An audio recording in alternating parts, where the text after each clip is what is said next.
Halo teman-teman ATL Indonesia di mana saja berada, semoga teman-teman selalu sehat dan dilimpahkan banyak rezeki. Nah, kali ini kita membahas imunologi dasar. Pertemuan pertama dalam perkuliahan kali ini yaitu konsep sistem imunologi tubuh. Mari kita simak di channel ATL Indonesia, yang mana dalam materi ini kita membahas tentang konsep dasar imunologi, sejarah imunologi, hingga fungsi sistem imun pada tubuh. Oke, langsung saja kita mulai dengan kita melihat dulu materi-materinya. Dan ini materi kuliahnya untuk umum ya, mahasiswa kesehatan atau dikhususkan untuk mahasiswa D3 Bank Darah atau D3 Transfusi Darah. Nah, yang pertama membahas mengenai konsep dasar imunologi.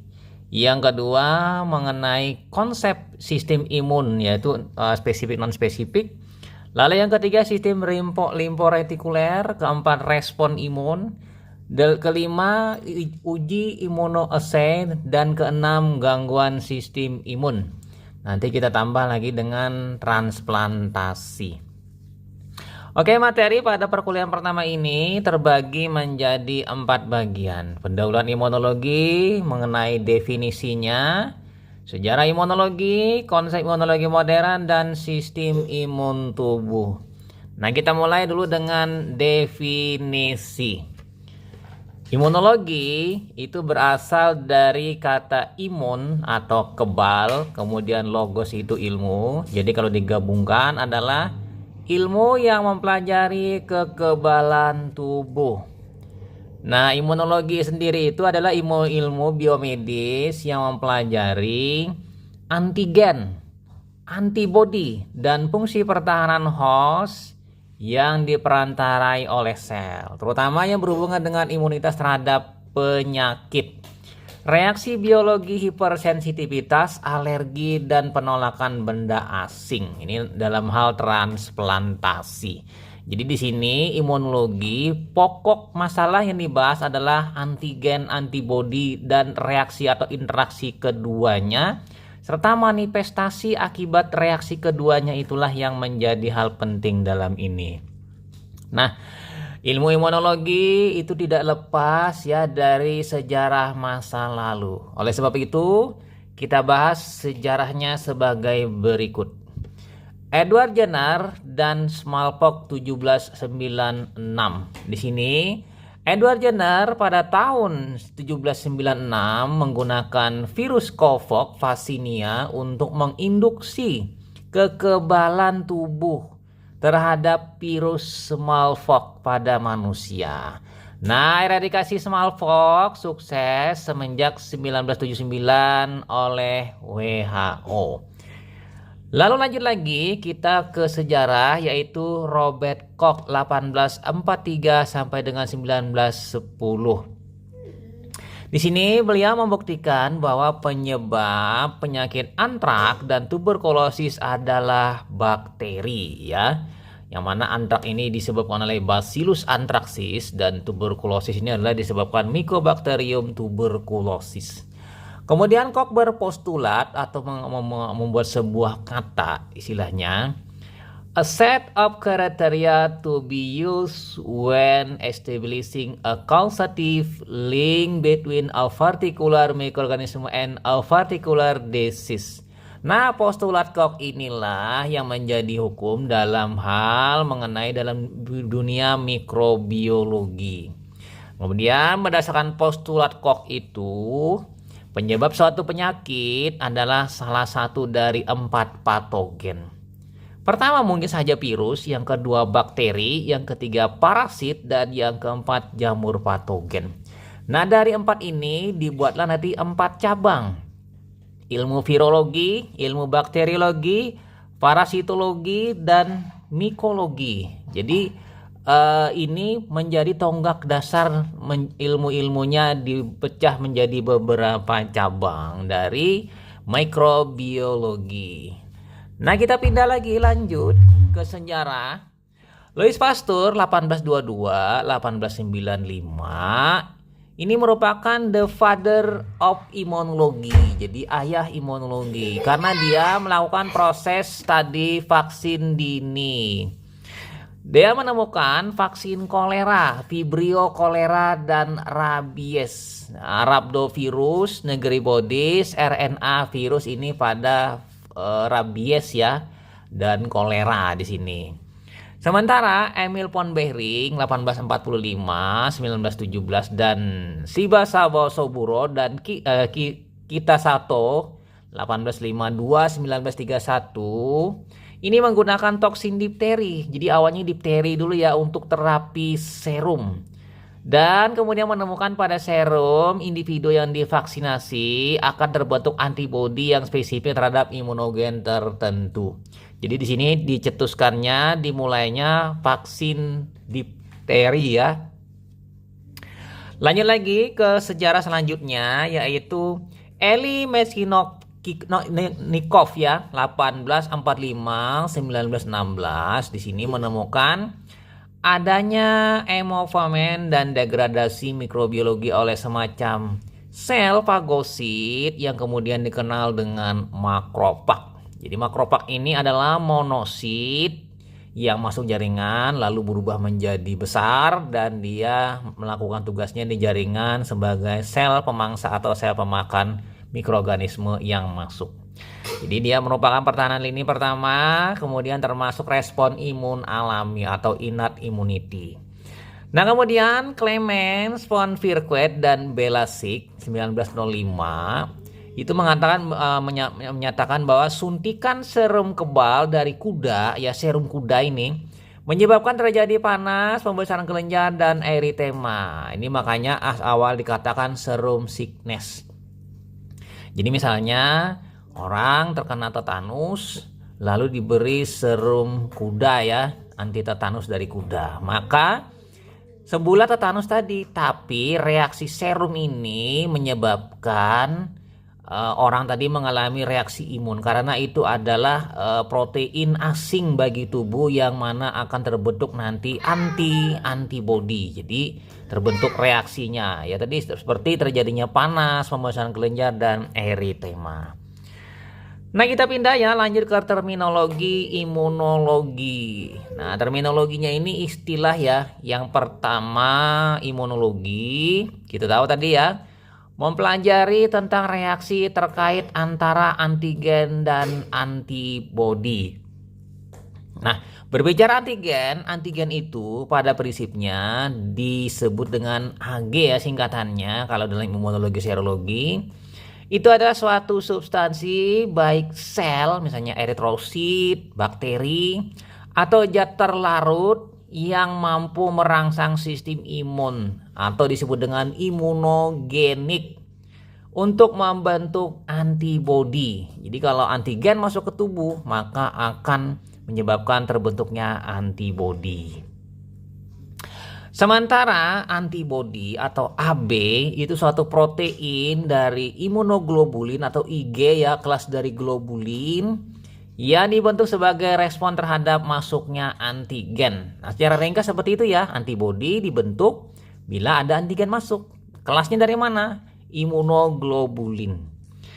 Sementara hapten itu adalah molekul kecil yang masuk bila bergabung dengan pembawa atau karier akan menimbulkan respon imun. Jadi dia kalau sendiri tidak menyebabkan respon imun, tapi bila ada karier membentuk sebuah ikatan maka akan menjadi sifatnya adalah seperti antigen, dia mampu melakukan respon imun. Oke lanjut, kita urai sedikit demi sedikit mengenai antigen. Apa sih antigen? Antigen adalah epitopnya di sini. Antigen determinan merupakan bagian dari antigen yang bereaksi dengan antibodi atau reseptor spesifik limfosit T. Jadi epitop permukaan dari antigen ini nantinya akan bereaksi dan berikatan dengan antibodi. Nah, bentuk epitop biasanya kecil dengan BM kurang lebih 10.000 Dalton ya. Nah, epitop pada eritrosit di permukaan ya menentukan spesifisitas dan kekuatan reaksi antigen dan antibodi. Ini dalam hal reaksi eritrosit terhadap antibodi di dalam serum. Nah, mengenai antigen imunogenik yang baik itu memenuhi persyaratan-persyaratan. Syarat-syaratnya apa saja? Yang pertama, berat molekul tingginya di atas dari 40.000 Dalton. Kemudian kompleksitas kimia atau keragaman struktur semakin kompleks semakin bagus. Lalu strukturnya yang paling ideal adalah strukturnya rigid atau kaku. Lalu asing ini sangat menentukan terhadap kemampuan dia dalam hal menimbulkan respon imun.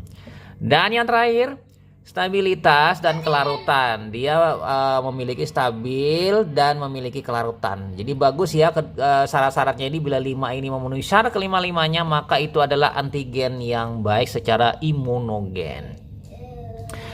Nah, kita lanjut ke molekul antigen. Molekul antigen itu bisa saja dari protein. Ini adalah imunogen yang baik. Contohnya toksin, membran bakteri, flagella, vili, viral kapsid, membran protozoa, dan lain-lain. Ini yang paling terbaik adalah dari protein. Sementara polisakarida ini tidak rigid pada determinan berulang, jadi tidak terlalu baik secara imunogen. Mungkin saja di sini adanya dilakukan perlu cross link, misalnya glikoprotein. Nah, kalau ada glikoprotein maka akan lebih bagus. Yang ketiga, lipid.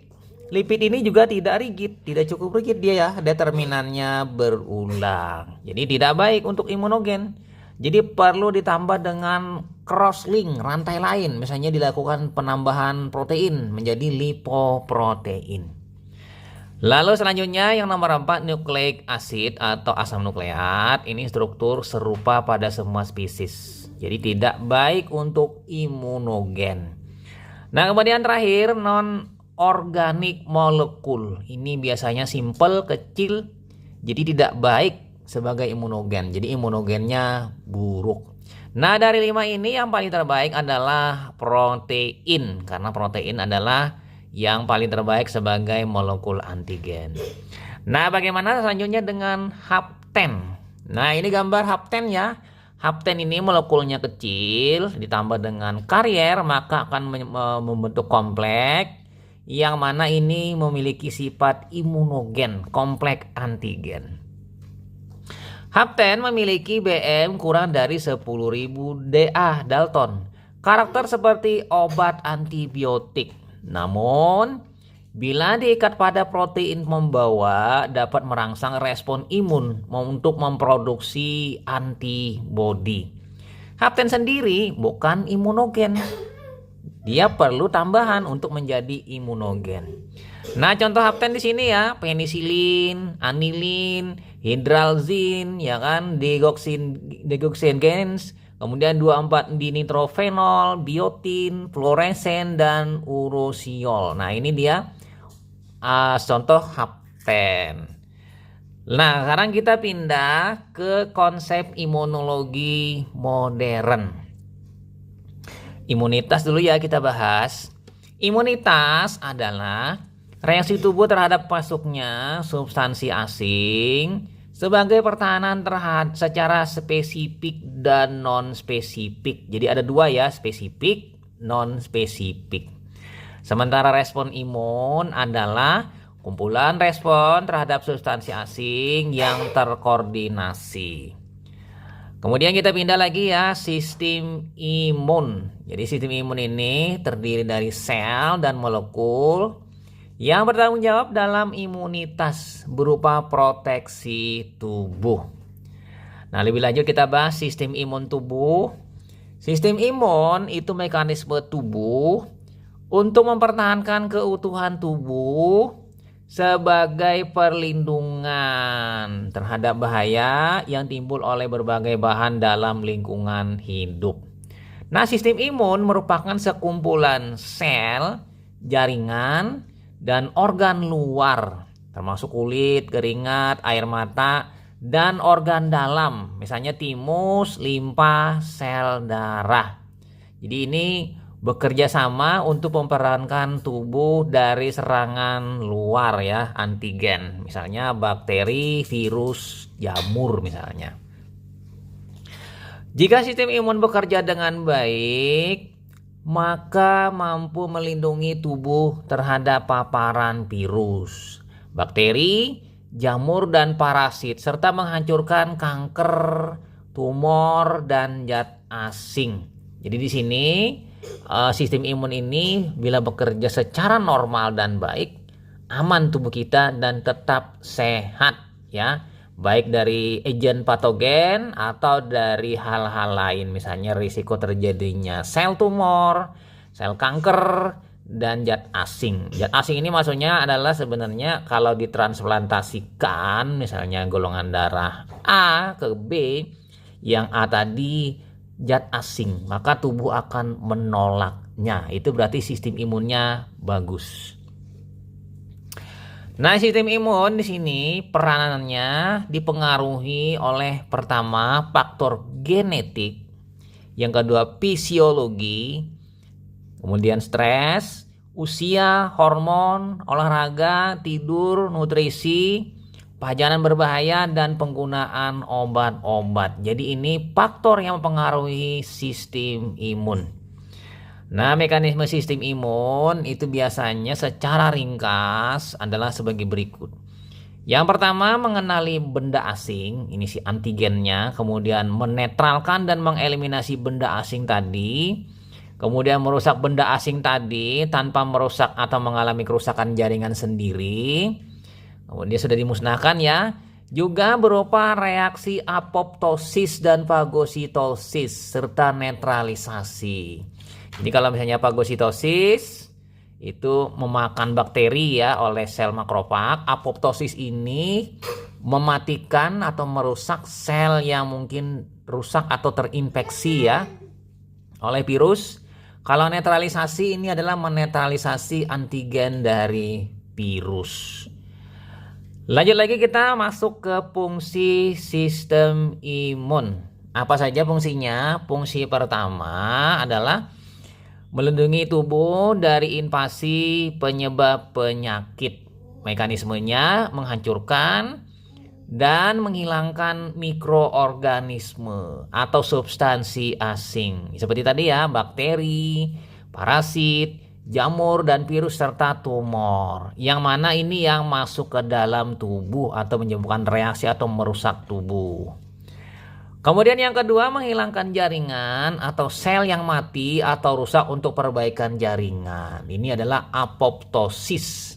Jadi membunuh atau mematikan sel terprogram, terencana yang sudah tua untuk digantikan dengan sel yang muda. Lalu yang ketiga, mengenali dan menghilangkan sel yang abnormal. Sasaran utamanya di sini adalah bakteri, patogen, dan virus. Nah, jadi pastinya sistem imun yang sehat adalah sistem imun seimbang yang bisa meningkatkan kemampuan tubuh dalam melawan penyakit. Apabila itu terjadi, maka tubuh kita akan tetap sehat. Nah, kita pindah ke respon imun tubuh. Respon imun tubuh ini dibagi menjadi beberapa tahap seperti pada gambar ya di sini. Pertama, dia mendeteksi dan mengenali benda asing dulu sebagai benda yang masuk ke tubuh. Kemudian dia melakukan komunikasi dengan sel lain untuk berespon ya. Di sini misalnya makrofag memfagositosis, kemudian melakukan proses penghancuran melalui pembentukan fagolisosom, memecah-mecah menjadi fragmen, lalu nanti dikenali oleh reseptor antigen, oleh T-sel ya, T-sel helper ya, CD4, untuk dikenali oleh limfosit B. Jadi meminta limfosit B nanti memproduksi antibodi dengan cara transformasi blast ya menjadi plasma sel. Pembentukan antibodi ini akan menjadi hal yang spesifik. Apabila masuk lagi antigen tadi atau patogen tadi, maka akan segera diikat oleh antibodi spesifik dan terselubunglah oleh antibodi. Lalu proses penghancuran misalnya dengan makrofag ya, atau dengan bantuan misalnya komplemen atau komponen-komponen yang lain. Nah, Sebagian nanti membentuk populasi yaitu memori sel ya di sini untuk sebagai sel pengingatnya. Nah, jadi tahapan di sini yang ketiga rekrutmen bantuan atau koordinasi respon. Seperti yang kita lihat tadi dengan respon imun humoral dan seluler ya yang dibantu CD4 misalnya dengan sel B atau sel plasma. Sementara untuk yang keempat destruksi atau supresi penginvasi ini adalah tahapannya bisa saja melalui respon imun non spesifik atau spesifik. Misalnya spesifik apabila sudah antibodi diselubungi dengan antibodi ya kan, berarti antigen tadi siap untuk dihancurkan. Kita pindah ke reaksi sistem imun. Nah, ini pada gambar ada butterfly rash pada kasus SLE, Systemic Lupus Erythematosus. Reaksi imun tidak selalu menguntungkan tubuh manusia, si hostnya. Kadang malah merusak atau mengganggu tubuh atau jaringan lain. Misalnya kasusnya alergi. Respon imun atau reaksi imun dapat berupa pertama pemusnahan, itu aman. Reaksi berlebihan, hipersensitivitas, hingga terjadi autoimun. Nah, ini terjadi autoimun ini berarti menyerang tubuh sendiri. Sistem imun yang tidak mampu, tidak mengenali dan mengontrol dengan baik dapat terjadi penyakit autoimun. Contohnya, penyakit autoimun adalah sistematik ya kan, lupus erythematosus atau SLE. Nah, ini biasa disebut dengan orang penyakit lupus. Rheumatoid arthritis atau mungkin tiroiditis Hashimoto. Ini akan dibahas lebih lanjut di pertemuan yang akan datang. Nah, kemudian kita pindah ke gangguan imun. Gangguan imun dapat saja terjadi bila satu atau beberapa sistem imun melemah atau terganggu, baik akuisita, contohnya di AIDS ini didapat, atau kongenital, bawaan lahir, cacat bawaan, misalnya granuloma kronis ya. Nah, mengenai defisiensi imun AIDS itu akibat infeksi virus HIV dari famili retrovirus atau retroviridae ya. Virus yang menyerang sel T helper tubuh atau CD4 sehingga CD4-nya turun, maka di laboratorium dilakukan penghitungan CD4 ya dan viral load untuk melihat banyaknya kopi virus dan agresif penurunan dari CD4. Lanjut lagi, kita masih di gangguan sistem imun. Nah, reaksi imun pemusnahan antigen dilakukan secara humoral, bisa dilakukan oleh sel B ya kan, dan seluler oleh sel T. Nah, reaksi berlebihan imun dapat berupa reaksi hipersensitivitas. Ada 5 tipe ya pada tubuh dan ini akan dibahas nanti. Reaksi hipersensitivitas penting dalam dunia transfusi oleh mahasiswa-mahasiswi D3 bank darah atau D3 transfusi ini sangat penting, yaitu reaksi hipersensitivitas tipe 2, yaitu reaksi hemolitik. Nah, reaksi hemolitik inilah yang penting nanti karena pecahnya eritrosit akibat reaksi antigen antibodi dari sistem golongan darah, terutama ABO dan resus. Nah, reaksi antigen dan antibodi komplementer itu menjadi dasar dalam diagnosis laboratorium ya untuk penentuan penyakit. Nah, dalam dunia transfusi darah di sini reaksi antigen antibodi ini sangat penting dalam penentuan golongan darah. Kemudian cross match, uji silang serasi ya, uji MLTD, ini misalnya pemeriksaan HBsAg, hepatitis C, HIV ya, hingga sifilis. Kemudian reaksi transfusi, ini adalah reaksi transfusi berupa reaksi demam, reaksi misalnya hemolitik atau reaksi alergi dan lain-lainnya.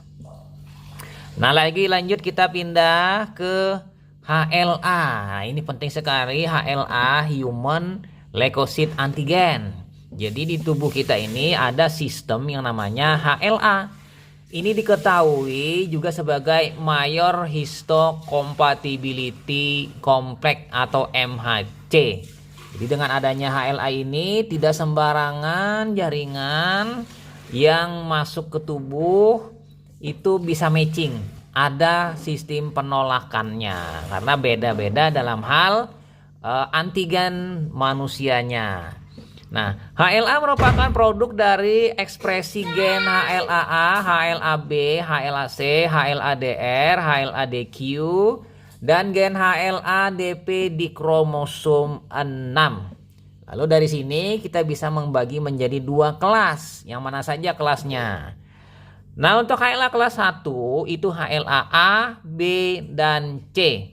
Ini pada semua sel berinti di peredaran darah, tepi, dan trombosit ya, spesial trombosit. Sementara HLA kelas B, kelas 2 maksudnya, ini adalah HLA-DR, HLA-DQ, HLA-DP. Ini terdapat di monosit dan limfosit B ya. Nah, masuk kita hubungan HLA dalam transfusi ya, dalam transfusi di sini. HLA bersifat sangat imunogenik, memicu untuk timbulnya respon imun dalam tubuh. Nah, pada proses transfusi, kehamilan, dan transplantasi organ, individu normal dapat membentuk antibodi terhadap HLA. Ya kan di sini, misalnya pada beberapa kasus, misalnya kasus dari reaksi adanya penolakan transplantasi organ, kemudian masuknya golongan darah, masuknya di situ protein asing atau resus ya. Jadi di sini bisa saja tubuh membentuk antibodinya. Upaya pencegahan transfusi ya kan, pencegahan dalam transfusi ini menghindari reaksi transfusinya karena ketidakcocokan HLA. Di sini penting ya. Jadi maka dihilangkan sel leukositnya. Jadi leukoreduction atau leukophore. Dengan cara disaring menggunakan filter khusus. Jadi di sini membuang leukosit atau mengurangi leukosit ini akan mengurangi terjadinya reaksi HLA. Karena yang paling berbahaya salah satunya adalah limfositnya ya. Salah satunya limfosit nanti ada dalam hal lain diceritakan mengenai dia sebagai sel passenger ya. Kita lanjut lagi di sini. Selain dari HLA ada lagi Human Platelet Antigen atau HPA. Apa sih HPA itu? Nah, HPA ditemukan pada membran platelet. Jadi dia ada sebanyak 33 jenis HPA terletak di glikoprotein membran trombosit telah diidentifikasi. Nah, adanya ketidakcocokan HPA menimbulkan antibodi terhadap HPA. Nah, jadi di sini trombosit juga bermasalah apabila misalnya transfusi ya. Transfusinya ada juga leukosit juga mungkin bermasalah. Nah, di sini antibodi atau AB terhadap HPA menyebabkan penurunan jumlah trombosit. Jadi trombositopenia. Jadi trombosit akan turun ya, turun drastis atau turunnya lumayan ya. Karena hal ini, karena terbentuknya antibodi yang mana akan merusak atau menyebabkan trombosit mengalami penurunan ya. Nah, kira-kira itu saja teman-teman awal pertemuan kita dalam konsep sistem imunologi dasar. Sistem imun untuk mahasiswa-mahasiswi D3 Bank Darah atau D3 Teknologi Bank Darah, D3 Teknologi Transfusi. Semoga bermanfaat. Sampai jumpa di video-video selanjutnya. Saya Ahmad Le pamit. Bye.